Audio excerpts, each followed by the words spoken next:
everyone! Welcome back to my YouTube channel. For today's video guys, ipapasyal ko kayo sa loob ng Good Wish Garden sa loob ng Wong Tai Sin Temple.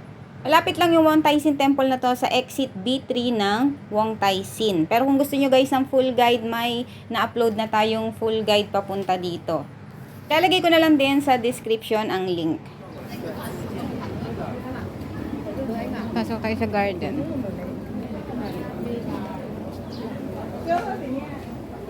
6 a.m. good. 7:30 a.m. to 4:30 p.m.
May mga lotus.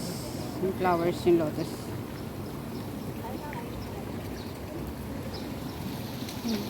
Wow, daming cute isda.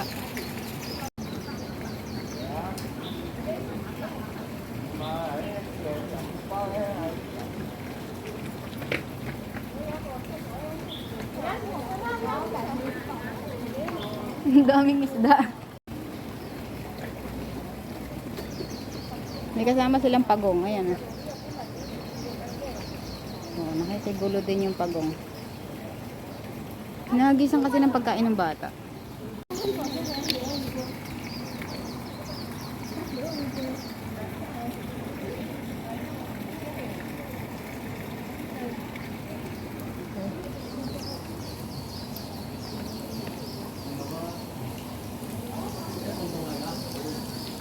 Akit tayo sa taas at sa paligid.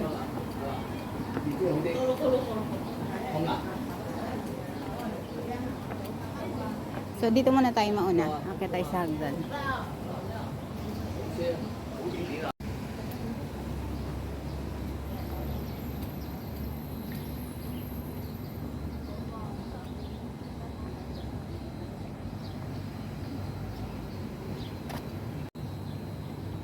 Yan, akit tayo dyan. Tapos papaakyat doon, papunta rin sa kabila.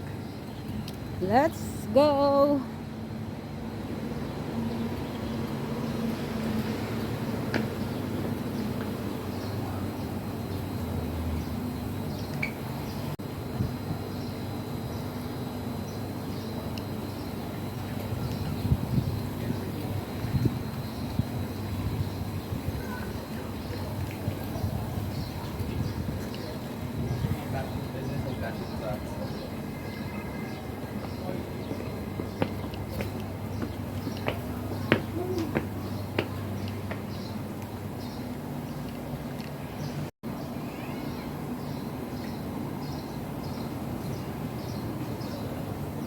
Yan yung makikita yung view dito sa taas. Ayan, dyan tayo galing kayo na sa bridge na yan.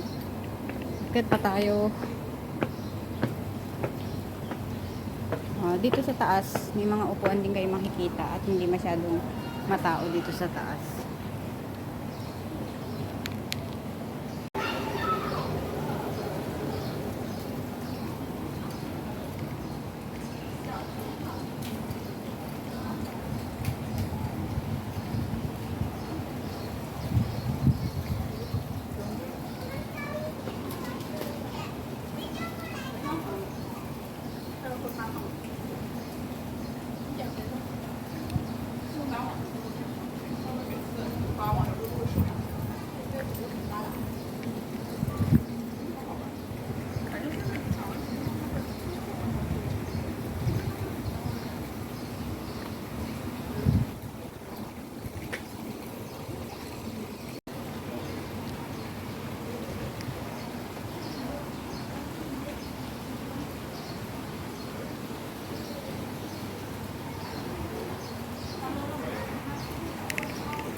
Yung nagpunta ako dito ay medyo maaga pa guys, kaya hindi pa ganun kadami yung tao. Pero kapag hapon, marami ng tao dito. So yun guys, yung makikita nyo dito sa loob ng Good Wish Garden. At dahil nga mag-isa ako ngayong araw na to, ay wala ako masyadong mga picture dahil wala akong dalang selfie stick.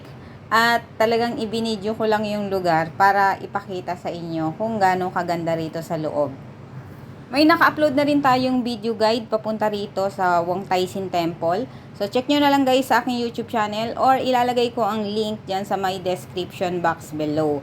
Check nyo na lang guys sa mga first time at gustong pumunta dito sa loob ng Wong Tai Sin Temple. Ang sobrang ganda dito guys, nakailang balik na rin ako dito at hindi nakakasawang balikan kasi nga ang gandang maglakad-lakad din dito sa loob. Yun, medyo nakaka-refresh, nakaka-relax. Makita mo yung mga nagagandahang mga pavilion at yung mga koi fish sa may fish pond. At yung mga nagagandahang halaman sa paligid, sobrang nakaka-relax talagang ikot-ikot dito sa loob. At dahil nga yung weather ngayon sa Hong Kong ay aaraw uulan, kaya dito lang din tayo namasyal sa paligid ng malapit lang sa MTR. So, kung sakali mang umulan ng malakas, ay madali tayong makakasilong. At pagkatapos nga dito ay plano nating akyatin ang 10,000 Buddha sa may Shatin. So, easy hike lang din yon at malapit lang din. Kaya, so, sana mamaya ay maganda yung weather. Doon naman tayo pupunta sa may 10,000 Buddha. So, may video na tayo dyan ng ng guide kanina sa papunta sa taas. Pinidyo ko na rin. Mas maraming tao dun sa bungad kasi dun sila mga nagdadasal. Tapos yung iba, hindi na dito pumupunta. O, akit pala tayo ulit dun para makalabas. So, dito na lang tayo sa tulay para hindi na tayo aakyat. Kasi galing na tayo kanina dun sa taas.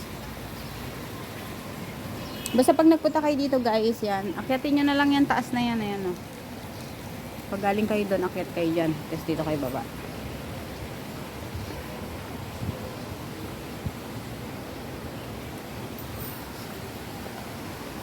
So yung pasyalan na to, yun sa mga gusto lang na hindi malayo yung lalakarin, malapit lang, kasi malapit lang to sa exit B3 ng Wong Tai Sin. Kaya hindi nyo na kailangang mag-effort ng sobrang layong lakad at akyat-akyat. Ito malapit lang.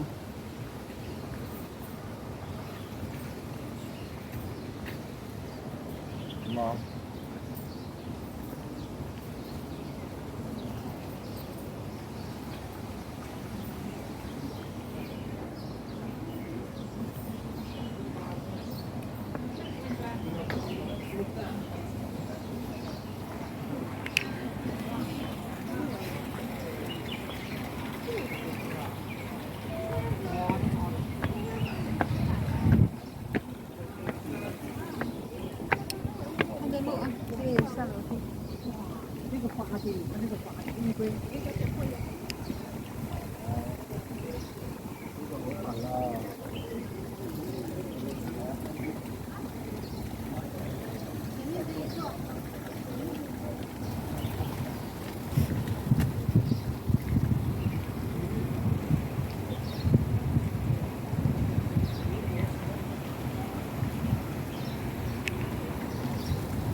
May pagong na maliit, ayun. Siguro ito yung nanay niya.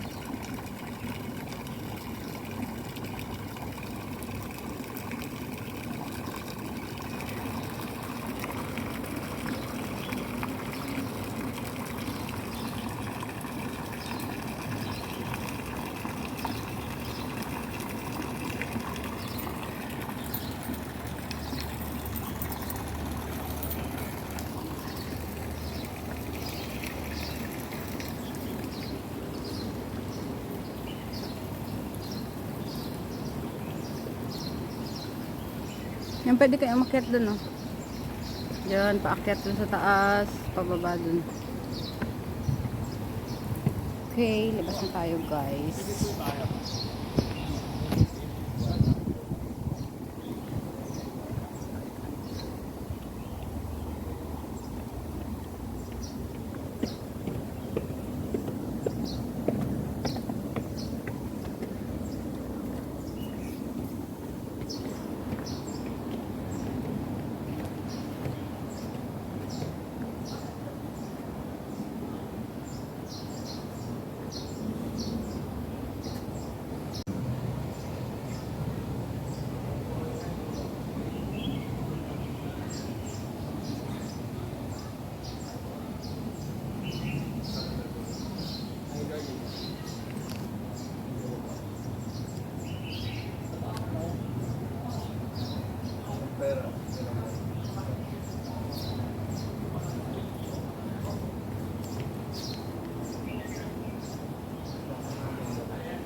At dito na nagtatapos ang ating video sa araw na to guys.